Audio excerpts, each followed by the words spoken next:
Chapter 6, Reflection and Congruence. We start with geometric transformations. Now, a geometric transformation is an operation that changes the position and or the appearance of a geometric figure. The figure to be transformed is called the object, and the figure that is obtained after a transformation is called an image.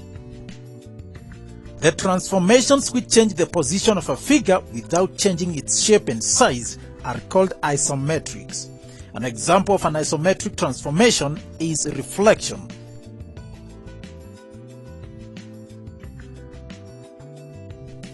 Before we look at reflection, let us look at something called the lines of symmetry. A line of symmetry is an imaginary line that can be drawn through an object where one side is a perfect reflection, a mirror image of the other side. You can think of a line of symmetry as a line on which you can fold the image.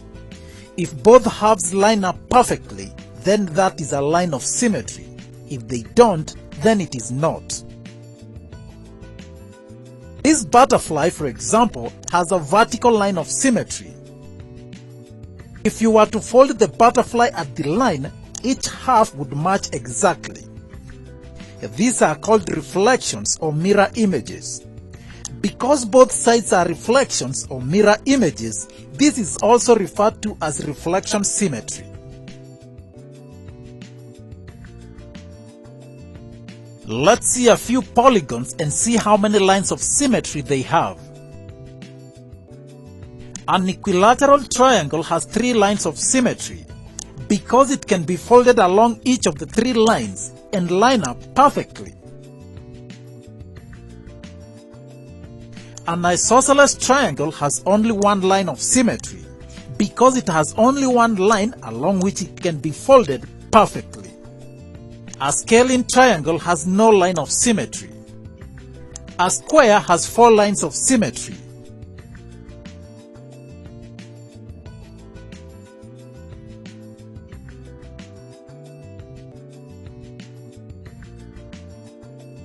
A rectangle has 2 lines of symmetry.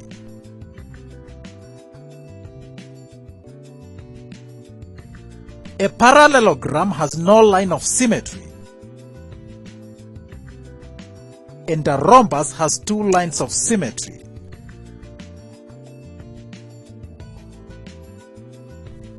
Next, planes of symmetry. Now, we have seen that some plane figures have lines of symmetry.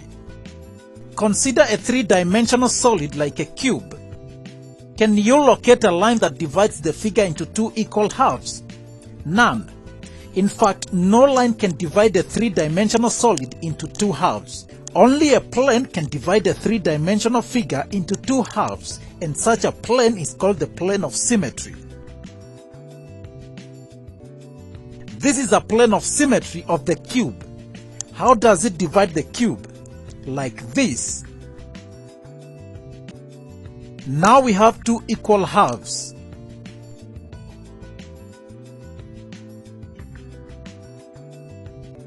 Taking a fresh cube, another plane of symmetry divides it like this, and again 2 equal halves. The 2 halves are exact mirror images of each other. So this is another plane of symmetry of the cube. In fact, a cube has 9 planes of symmetry.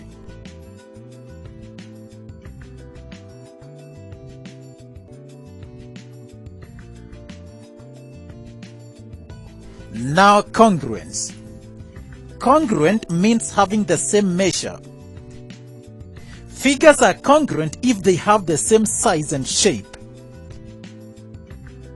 The 2 triangles are congruent.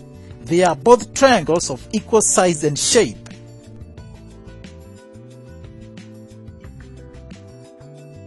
Two congruent shapes may have different orientation, but will be able to fit together perfectly. These 2 shapes may look different, but if they were turned or flipped, they look identical. It is important to remember that shapes are only congruent if they can be turned or flipped to look exactly the same. Shapes that look alike but are different sizes are not congruent. Now to reflection. A reflection is a transformation that flips a shape over to create a mirror image. In this example, the triangle on the left has been reflected, flipped over the dotted line to create a mirror image. We can also say that the vertices of the triangle A, B, and C have been flipped over the dotted line to create mirror images as another triangle A', B', C'. In a reflection, points on the object and their corresponding points on the image are the same distance from the mirror line. A line joining two corresponding points on the image and object is perpendicular to the mirror line. In a reflection, the object and the image are congruent. Now, to be able to reflect an object on a mirror line, you only need to remember two things. 1. A point on the object and its corresponding point on the image are equal distances from the mirror line. And 2.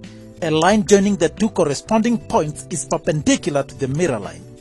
In view of this, a point on the mirror line is unchanged in a reflection.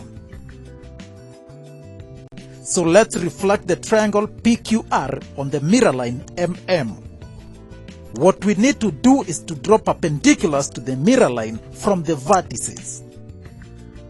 We start with P, place the compass there and make an arc that cuts the line at 2 points.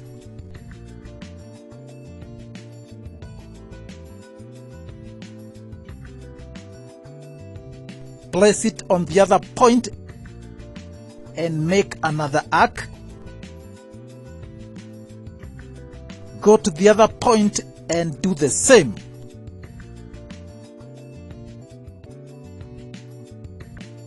Now join P to this point of intersection.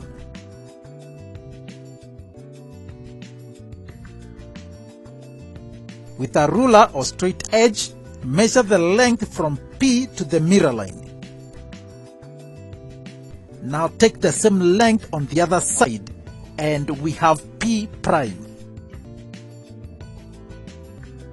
We go to Q. Place the compass and mark an arc.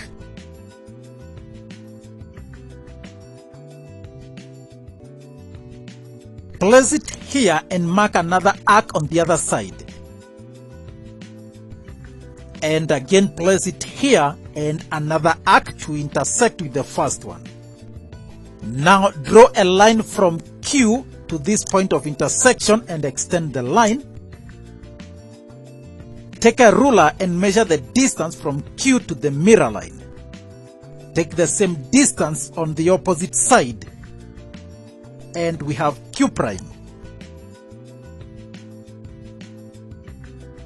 Lastly, we have R. Yeah, that should do. Mark an arc, then come here and mark another arc.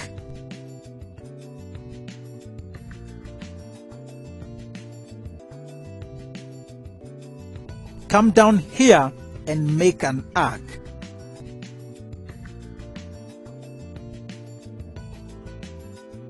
Join point R to the point of intersection of the two arcs. Take the measurement from R to the mirror line and measure the same distance on the opposite side. And we have R'. Now the last thing is we complete the image.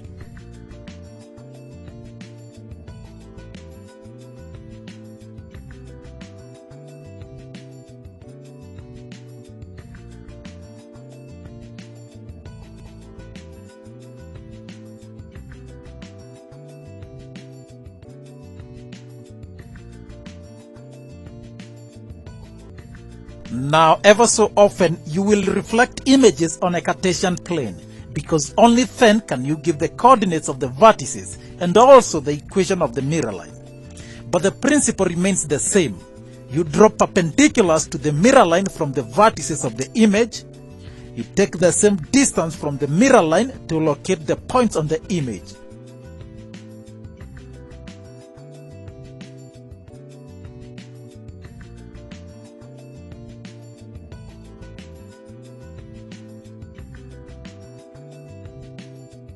And once you have all the vertices, you can complete your image.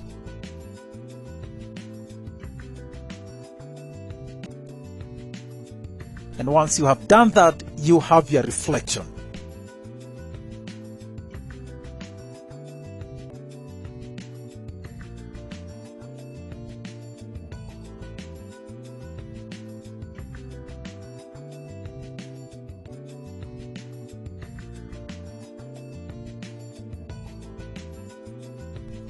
Lastly, locating the mirror line.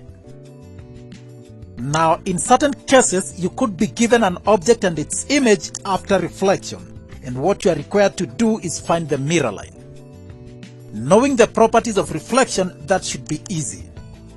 To locate the mirror line, you join any two corresponding points on the object and its image, and then you draw a perpendicular bisector of your line, and that bisector is the mirror line. So for these two triangles, we join B to B prime. And now we bisect this line. Open your compass to more than half the length of the line. Mark an arc from the top to the bottom to intersect the line.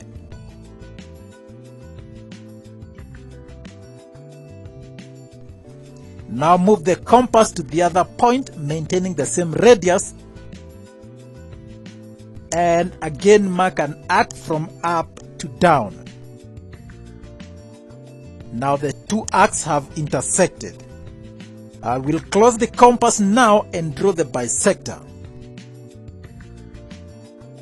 This line is the mirror line. It's MM.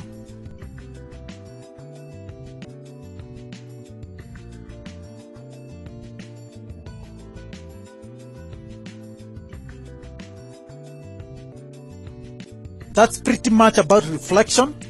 I will leave you to watch this reflection of triangle ABC